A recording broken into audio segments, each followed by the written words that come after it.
చాలామంది ఇన్వెస్టర్స్ ఇంకోటి నేను గమనించాను, రివెంజ్ మోడ్ అనమాట. అక్కడ లాస్ అయిపోయింది కాబట్టి లాస్ట్ ఇంకో దగ్గర రికవరీ చేద్దాం అని చెప్పేసి రివెంజ్ మోడ్ కూడా చేస్తూ ఉన్నారు. ఒక ఇన్వెస్టర్ 3 సంవత్సరాలు ఒక దగ్గర ఇన్వెస్ట్మెంట్ చేసి ఆయనకి 0 రిటర్న్ వచ్చింది. అదే ఇన్వెస్టర్ మా దగ్గరికి వచ్చి మీరు 2 ఇయర్స్లో 100% రిటర్న్ వరకు తీసే కెపాసిటీ మీకు ఉంది, మీరు 100% కాదు 200% రిటర్న్ మాకు ఇవ్వండి అని చెప్పి నాకు అడగడం జరిగింది. 2 ఇయర్స్లో 100% రిటర్న్ ఇవ్వడం అంటే చాలా ఎక్కువ, కానీ 100% కాదు 200% కావాలని తను అడుగుతూ ఉన్నాడు. సో ఇది రివెంజ్ మోడ్ అనమాట.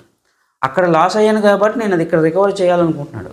కానీ అలాగా ఎప్పుడైతే రిస్క్ చేస్తాడో ఆ రిస్క్ ఇంకెక్కువ అయ్యి ఇది కూడా ప్రాబ్లంలోకి పడుతుంది అనమాట. అంటే నేను ఇక్కడ చెప్పదలుచుకున్నది ఏంటంటే, అక్కడ లాస్ అయ్యారు కాబట్టి దీన్ని ఎలాగైనా రికవర్ చేద్దామని చెప్పేసి మళ్ళీ ఇంకొక తప్పు చేయొద్దని చెప్పి నేను చెప్తా ఉన్నాను. లాస్ అయ్యింది, దాన్ని ఎవరు కూడా రికవరీ చేయరు. దాని నుంచి మీరు బయటకు వస్తేనే బెస్ట్ థింగ్. సెకండ్ థింగ్, ఇక మీదటైనా ఒక మంచి వేలో ఇన్వెస్ట్మెంట్స్, ఒక మంచి వేలో గైడెన్స్ తీసుకోవడం అదే నేర్చుకోవాలి.